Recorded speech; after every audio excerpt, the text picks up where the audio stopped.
मनुष्य की क्षमताएं असीमित हैं। वो जो चाहे सो कर सकता है। चाहे सत्कर्म करके वो स्वर्ग का राजा बन जाए या बुरे कर्म करके नरकगामी हो। एक बार कोई हाथी मर करके यमपुरी पहुंचा। यमराज ने उस हाथी से पूछा, इतना मोटा ताज़ा हाथी और मनुष्य लोक में पैदा होने के बाद भी ऐसे कंगाल बन करके आ गया, कुछ कमाई नहीं की तूने? हाथी बोला, महाराज मैं क्या कमाई करता, मनुष्य तो मुझसे भी बड़ा है, फिर भी वो कंगाल का कंगाल आ जाता है। यमराज ने कहा, मनुष्य बड़ा कैसे? वो तो तेरे एक पैर के आगे छोटा सा दिखाई पड़ता है। तो अगर अपनी पूँछ का उसे झटका भी मार दे तो मनुष्य 4 पलटियाँ खा जाए। तेरी सूंड 10-10 मनुष्यों को घुमा करके फेंक सकती हो। मनुष्य बड़ा और मजबूत तो घोड़ा होता है, ऊँट होता है, और उन सब से तू बड़ा है। यमराज ने कहा, क्या खाक बड़ा है मनुष्य? वो तो छोटा सा नाटा सा दुबला पतला होता है। इधर तो कई मनुष्य ऐसे भी आते हैं जो देखने में बहुत ही छोटे होते हैं। मनुष्य बड़ा नहीं होता। हाथी ने कहा, महाराज आपके पास तो मुर्दे मनुष्य आते हैं, मृत आत्माएं आती हैं। किसी जिंदा मनुष्य से पाला आपका पड़े तो पता चले कि मनुष्य कैसा होता है।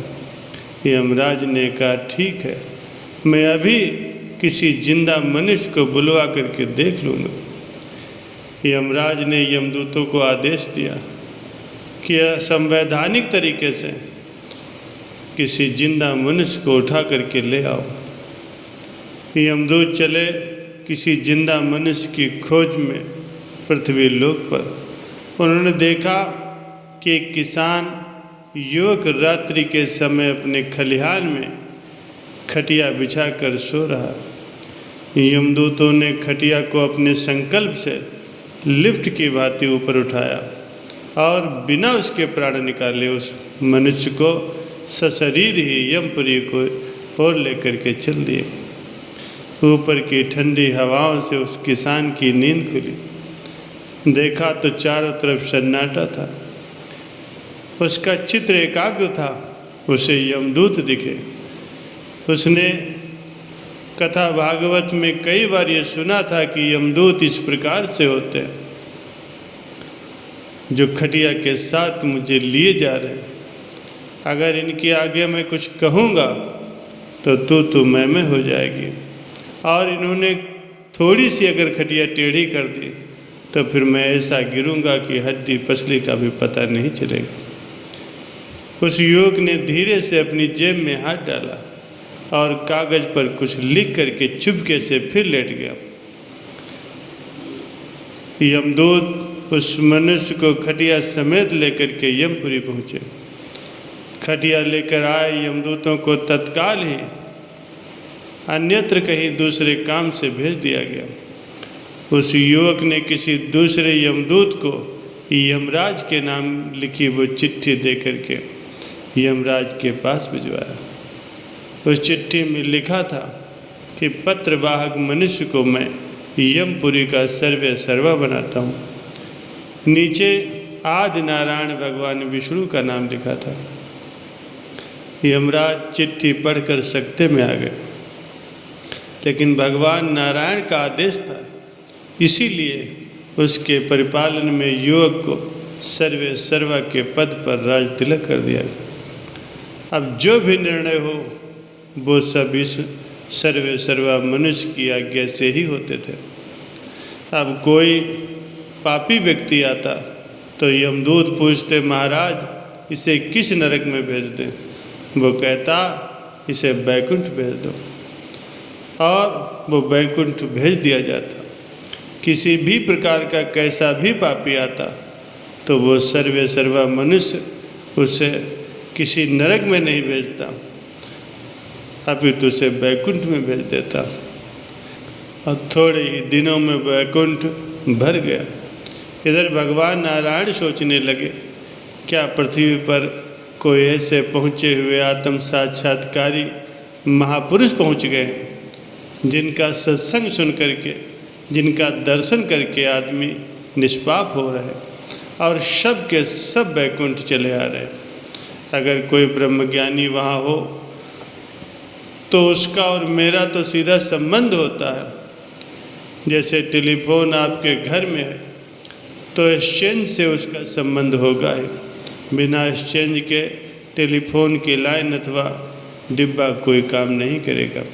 ऐसे ही अगर कोई ब्रह्मवेत्ता संत होता है तो उसकी और भगवान की सीधी लाइन होती है। वह संकल्प मात्र से ही परमात्मा से संबंध स्थापित कर लेता है। वो परमपिता परमात्मा साधु की जिह्वा पर निवास करता है। विष्णु सोचने लगे कि ऐसा कोई साधु मैंने तो अभी भेजा नहीं, फिर ये सब के सब लोग वैकुंठ में कैसे आ रहे हैं, क्या बात है। भगवान ने यमपुरी में अपना संदेश भिजवाया।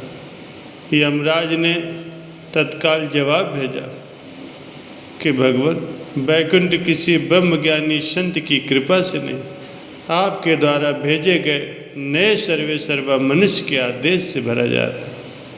भगवान सोचने लगे कि ऐसा तो मैंने कोई आदमी भेजा नहीं, चलो मैं स्वयं चल करके देखता हूँ। भगवान यमपुरी में पधारे। यमराज ने उठकर उनकी स्तुति की।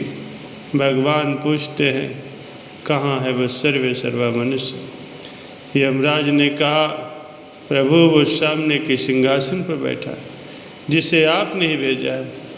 भगवान चौंकते हैं कि मैंने तो इसे नहीं भेजा। यमराज ने वो आदेश पत्र दिखाया जिसमें हस्ताक्षर के स्थान पर लिखा था आदि नारायण भगवान विष्णु। पत्र देखकर भगवान सोचते हैं नाम तो इस पर मेरा ही लिखा है, लेकिन पत्र मैंने नहीं लिखा। उन्होंने उस सर्वे सर्वा मनुष्य को बुलाया और पूछा भाई कि मैंने कब हस्ताक्षर करके तुझे यहाँ भेजा, तूने मेरे ही नाम से झूठे हस्ताक्षर कर लिए। वो किसान बोला भगवान ये हाथ पैर सब आपकी शक्ति से ही चलते हैं। प्राणी मात्र के हृदय में आपका ही निवास है, अतः मैंने जो कुछ भी किया है वो आपकी ही सत्ता से किया है, अर्थात आपने ही किया है। हाथ पैरों को चलाने वाले तो आप ही हो। सभी धर्म ग्रंथों में भी ऐसा ही लिखा है। उमानदार जो जित की नाई सभी नचावत राम गोसाई। इसके बाद भी अगर आपने हस्ताक्षर नहीं करवाया तो मैं अपनी बात वापस लेता हूँ। लेकिन भगवान ध्यान रखना फिर आपके जितने भी वेद पुराण सदग्रंथ हैं उनको भी कोई नहीं मानेगा। शास्त्रों में जो कुछ भी लिखा है वो सब झूठ हो जाएगा। आप ही कहते हैं कि मैं सबका प्रेरक हूँ, तो मुझे प्रेरणा करने वाले भी तो आप ही हो, इसलिए मैंने आपका नाम लिख दिया। यदि आप मुझे झूठा साबित करते हो तो आपके सभी धर्म ग्रंथ भी झूठे हो जाएंगे। फिर लोगों को भक्ति कैसे मिलेगी, संसार तो नरक बन जाएगा। भगवान कहने लगे बात तो सत्य है, चलो भाई ये हस्ताक्षर करने की सत्ता मेरी है, इसीलिए मेरा नाम लिख दिया। लेकिन तूने इन सारे पापी अपराधियों को वैकुंठ में क्यों भेज दिया? जिसका जैसा पाप था वैसा ही उसे सजा देनी थी, यही न्याय था। युवक बोला भगवान मैं सजा देने के लिए नियुक्त नहीं हुआ हूँ, मैं तो असंवैधानिक रूप से यहाँ लाया गया हूँ। मेरी कुर्सी 4 दिन की है, पता नहीं कब चली जाए, इसीलिए जितने अधिक से अधिक भलाई के काम हो सके मैंने कर डाले। मैंने इन सब का बेड़ा पार किया है, तभी तो आप मेरे पास आ गए। फिर क्यों न मैं ऐसा काम करूं? अगर मैं बैकुंठ में इन्हें नहीं भेजता तो आप भी यहाँ नहीं आने वाले थे और आपके दीदार भी मुझे नहीं होते। मैंने अपनी भलाई का फल तो पा लिया। भगवान बड़े ही विस्मित होते हुए बोले अच्छा भाई, उनको बैकुंठ भेज दिया तो कोई बात नहीं, तूने पुण्य भी कमा लिया, मेरे दर्शन भी कर लिए, अब मैं उन्हें वापस नरक भेज देता हूँ।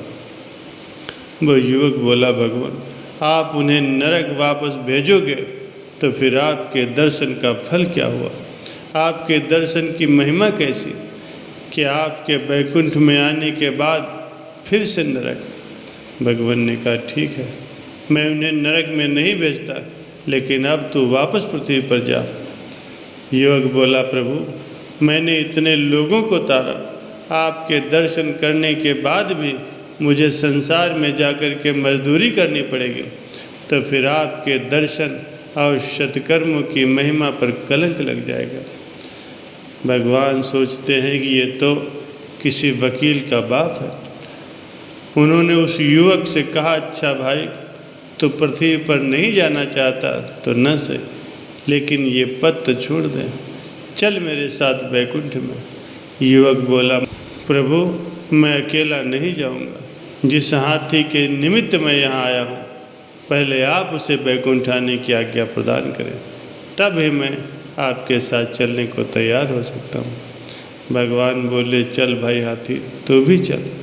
हाथी सूंड ऊँची करके यमराज से कहता है, यमराज जी देख लिया जिंदा मनुष्य का कमाल, मनुष्य में इतनी सारी क्षमताएं भरी हैं कि वो स्वर्ग जा सकता है, स्वर्ग का राजा बन सकता है, इससे भी आगे सच्चिदानंद परमपिता परमात्मा को प्राप्त कर सकता है।